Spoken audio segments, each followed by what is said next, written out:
Hi everyone, welcome to Clutch Entertainment today. Today we have Lewis Jones on the show. He's a behavioral health intake at SSM, right? You want to go into a little bit of detail what you do? Yeah. So I work as a behavioral health intake therapist at SSM.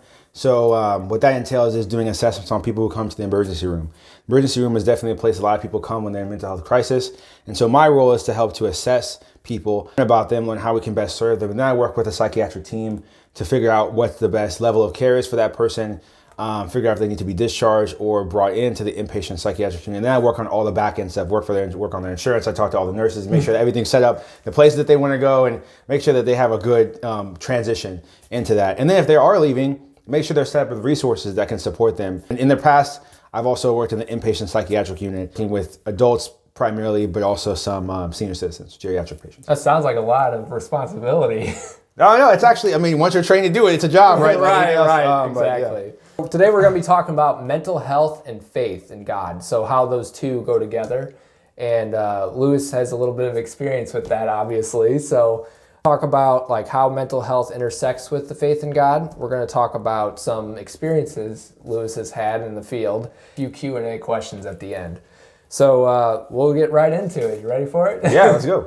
All right. So first we're going to talk about spiritual warfare on the mental health intersecting with faith in God. Like, what does that entail and some things that go along with that? Yeah, so one of the other things I do is I also work researching for a place called the Catholic Psych Institute, which does a lot of work in integrating and breaking down the barriers that have existed between spirituality and mental health, particularly with the Catholic intellectual tradition, which is a rich source of integration. But historically, the field of mental health work, psychology, broadly speaking, has had this very big dichotomy between the psychological and the spiritual. And that's based on a lot of the work that was set by Freud. Sigmund Freud, a very famous, people know who he is, obviously the father of psychoanalysis and basically a pioneer, which much of psychological work was really built on in the modern world. And he was very antagonistic against religion. He felt like it was kind of a neurosis. It was like some type of like delusion that people had. Was he a philosopher? You could call him a philosopher. You could really call him a philosopher. He really I think did. I've heard of him.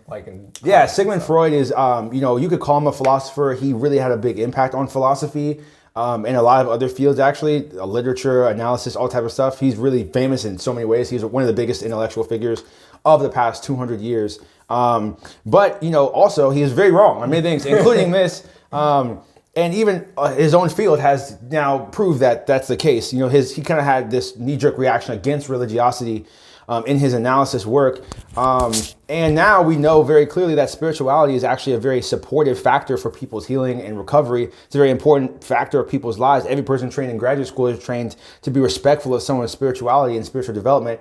But there's still a lot to be done in terms of breaking it down. So the question about spiritual warfare and the relationship between spiritual life and psychological life, the same human person that has a spiritual experience has psychological experiences. And so, we don't want to dichotomize too strongly to the point where we're saying like this is a radical thing over here and radical different thing over here, because that's very confusing. Like cause and effect. Right. You won't even go into that because a human person's complex. Even the physical and mental health is complex, spiritual and physical health. So there's a lot of connections there that you have an integration. Famous Catholic theology, a quote of both and, right? It's the fact that it's both and, right? It's psychological and it's spiritual as well. So, obviously, just if you have a mental health challenge, right? It's not always healthy to necessarily say this is caused by the devil. That's not the case. It's not clear to say that, right? And now, at the same time, the devil's not merciful. And if someone has a mental health challenge, we believe in the devil. We believe in the reality of spiritual attack. And so it's quite possible that person's mental health challenge could be exploited, right, to their detriment. And the same thing, of course, with people who have substance use issues that can be co-occurring with mental health. It can be a spiral down that's utilized by forces of darkness to bring that person into further darkness, to solidify them, to tell them they don't have any hope, right? You have no way to change. You can't change. You're not going to go well. Like, end your life. We actually have in the lives of the saints, saints accounting that the devil said those exact same words to them, right? So we can believe that could happen in people's lives today. Cool. Now we're going to talk about the spiritual direction aspect of it. So how do we get spiritual direction? Like, what's the best way to do that? Do you give any spiritual direction in your field? Sure. I'll say that Spiritual direction, a lot of people look at spiritual direction in clinical work like counseling or therapy, and they're like, what's the difference? Like, why are there these two different things? Well, spiritual direction is a very ancient practice in the Catholic tradition. It's like, goes way back, and I really think you could even find its roots in the Catholic tradition, in the Jewish tradition, where they had like people who were spiritually guide people, right? Large groups of people. But spiritual direction in the Catholic tradition and like, relatively general Christian tradition is really about the spiritual journey. And so in spiritual direction, you're focusing on where is God in whatever I'm dealing with? Where is God in whatever is happening in my life? What is God saying to me? And you and the director are really trying to navigate together what that means. And the director is really kind of opening up a space for God's presence to really be there, where you all kind of learn it together. And so that's there. In psychological therapy, you could have, what we have interventions, right, that are used to kind of help psychological wellness. Historically, these things have been pretty deviated, but more and more so Catholic writers, there's actually many Catholic priests who have written books on spiritual development that we use even, that are fantastic. And they always draw the connection, right? They do draw a distinction in the sense that the focus could be different, but they also focus in terms of just the direct conversation that's happening, the structure, the flow. But the person is the same.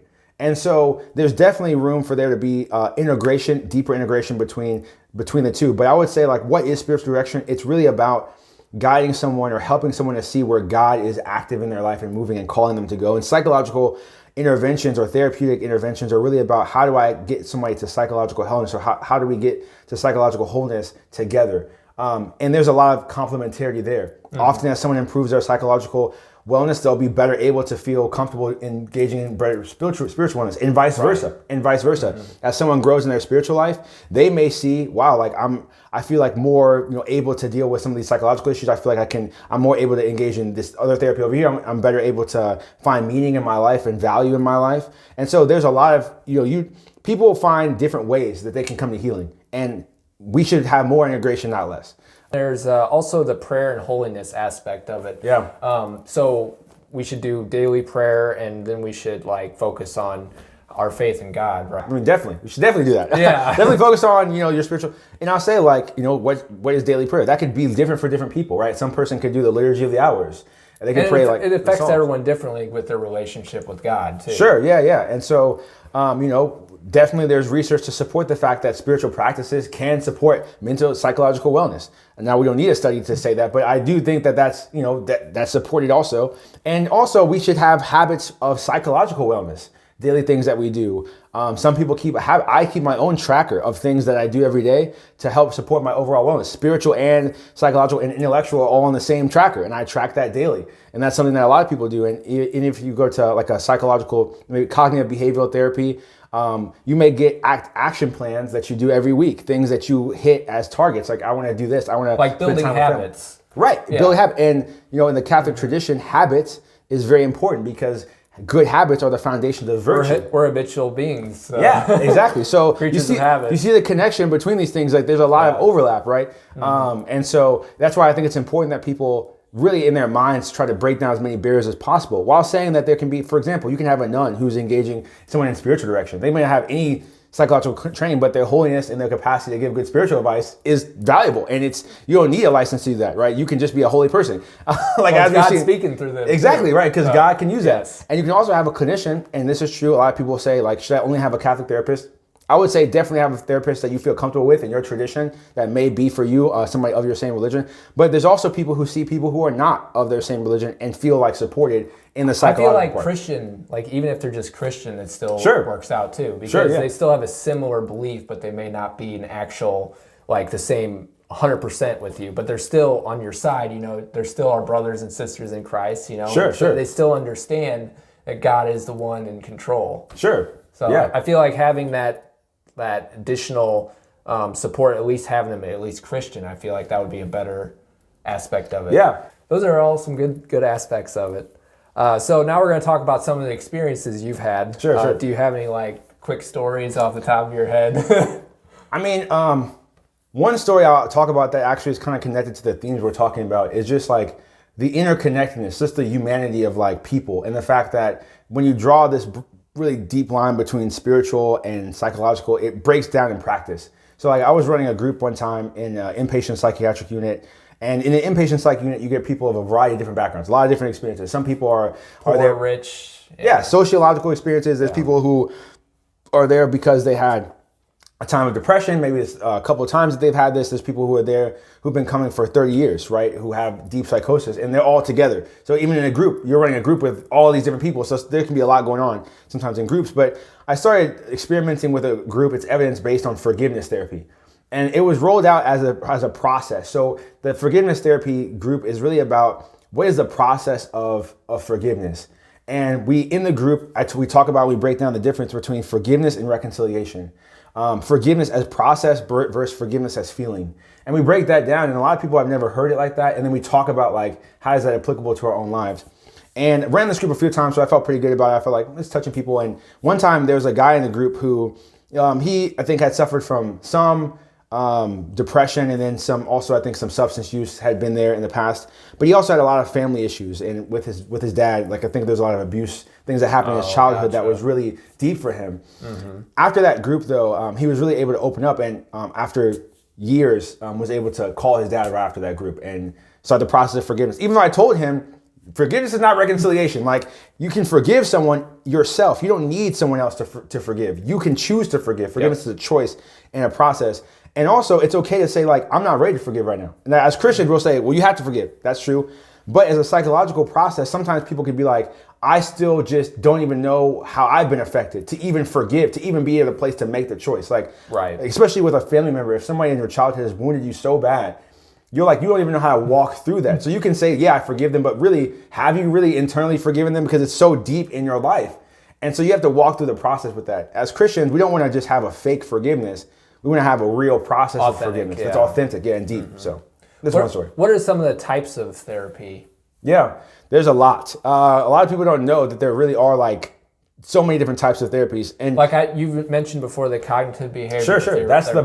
That's probably the most famous type of therapy is cognitive behavioral therapy. It's technically the most researched style of therapy ever through randomized controlled trials. So we would say it's like the most evidence-based therapy.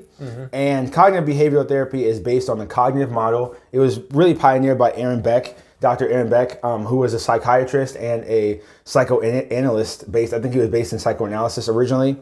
And basically his whole model is like that your thoughts influence your feelings that influence your behavior. That's like really breakdown way of doing it. And so like that can, I'll use an example. I use this example all the time. So like, let's say that you walk to work, right? You're going to work. Now people work remotely, that really happens. But let's say you're walking to work. You walk into work and somebody passes you in the hallway. You say, hey, like, how you doing? They walk right past you. Now, this event just happened, right? An objective event. But now how do you think about that event? So you may think, wow, that person's a jerk. Are you serious? Like, I just said hi, they didn't say anything to me, they just walked past me. You go back to your office, now you're thinking about it, you're ruminating on it. Now you're getting upset. Now you're like, wow, like, I thought we were cool, like, I thought we were friends, and now it's what they're doing. So the next time you see them, like you're starting to feel like a little bit of antagonism towards them, like that feeling is in you. And then when they talk to you, when they do say something to you, you kind of like a little bit coming back at them, like a little bit of aggression, right? Now I'll break down that process. So you saw the objective event, which happened. Then you had a thought related to the event. Oh, this person, like, are you serious? Like, they're not going to respond to me. Then you had the feelings, like, that started to develop, the fact that you're like, I'm upset with this. Like, how could this person do this? It kind of hurt feelings, feeling like aggression towards this person. And then you have the behavior that when they actually come back into the relationship, you're reacting to them in a certain way based on those thoughts and feelings. The same thing could happen. Somebody walks in, the person walks past them. They say, hey, like, how you doing? Person doesn't say anything. And that person says, oh, they must have been busy. They must have been distracted. Then he walks back.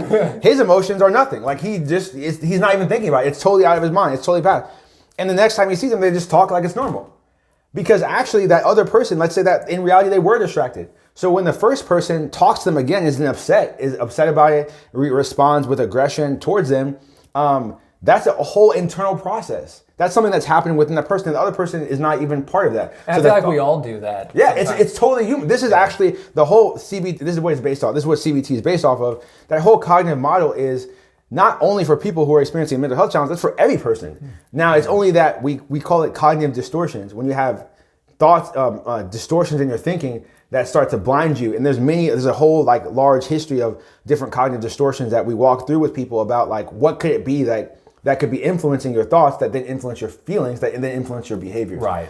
And so, but then there's also, sorry to go along with this, but there's also the other side of it, right? We call it behavioral activation. So sometimes like your behavior actually can help you to change your thoughts as well, right? It can go the other way. If you believe this is a cycle, that also if you intervene in that cycle, it can make a difference. So some people, if they're experiencing depression, they may say like, you know, I can't go out. Like I can't hang out with any friends. Like I don't want to do that. And so what we may do with people is create an action plan where we say like, hey, let's just choose a few behaviors, right? Like let's try to do these and then record how you feel after you do those.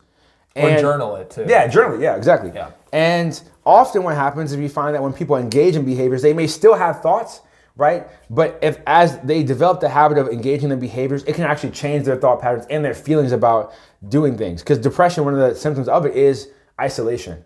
And so that's just an example of how also behaviors can influence the thoughts and the feelings as well. But that's the basic cognitive behavior model. There's so many others. Dialectical behavioral therapy based on that, created by Marshall Linehan.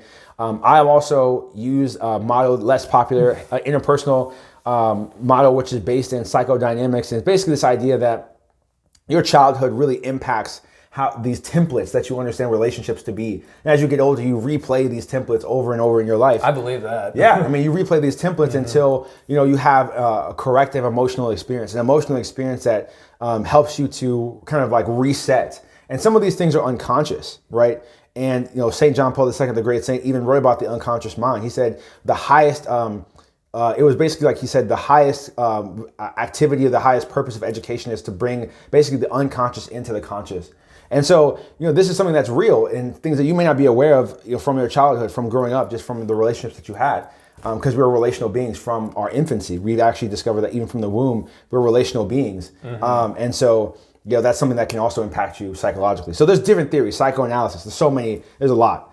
So those were some of the types of therapy that Lewis went through. And now we're to the question section for Lewis. And my first question is, have you ever had a bad experience seeing one of these patients?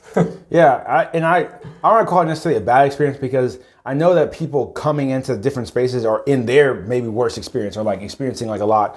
But there's a lot of hard times where, especially I've had hard times in the therapeutic situations and then also assessing people in the emergency room. Because sometimes people come and it's really hard situations. So again, I don't want to say a bad situation, but it's really complex situations. Like sometimes it's with kids who are like, in a developmental stage where it's like, that this kid, is starting down a trajectory where they may become frequent flyers in the hospital. This may be something that they're coming back and back. And those are so very sad situations sometimes, especially if kids are in foster care, kids have a lot of trauma in their background. And or so they have missing parents or something. Yeah, I mean, there's many situations where it's just like you just see so many tough things happening in the background. You're like, this is such a sad story. There's also times where people just are not responsive, and it's really hard because sometimes people get involuntarily committed to the hospital. And it's tough because, it's based on the fact that they're not able to take care of themselves. Or there's people that I've encountered. One of the really challenging situations I had was actually individual therapy with a guy who was actually planning to commit a mass shooting. Oh, gosh. He was a young adult, who had he got committed because he was planning to commit a mass shooting. And worked on him one-on-one for about 45 minutes to an hour. And just talking to him about that, where's these feelings coming from? And just hearing him talk about, he wanted to commit a mass shooting, killing women specifically. And that was hard. That was right after actually a mass shooting happened from a young adult. And I was like, this is wow. So it was it's just real life, right? This is real situations. And so there's a lot of hard things. It's a very field of encountering hard situations. And so for me, my main focus is how can I be something that actually helps people when they're in these situations? Even the person who's committing the mass shooting, I'm trying to respect this person as a human being still. I'm trying to still help this person to come into wellness, knowing that this is dangerous. And in my notes, I was like, this person's dangerous, do not let them go. But I was still trying to work with them and trying to help because it's still a human being, right? And it's hard for us to say that when these people who are committing horrible or planning to commit or desiring to commit horrible things, he had not committed that, but just even the desire, we're like, wow, that's horrible. But you see a lot of things in the psych unit and also in the ER. So you just have to have that dignity sense. So I just want to bring that in all my interactions, no matter how difficult it may be. Gotcha. Okay. How many clients do you see a day typically? So when I was on the unit, you had a group of maybe 9 to 10 that would cycle through. So in a group setting, you may run 2 groups a day. In the group, you may have like 5 to 6 people. When you're doing assessments, typically I work like a 12-hour shift. I probably do like... That's like a nurse. Yeah, it's a hospital shift. So like we could do 12-hour rotations. So I may assess like, supposed to assess like 5 people. Really, it's more like gets to like 3 to 5 because it can be like a lot sometimes.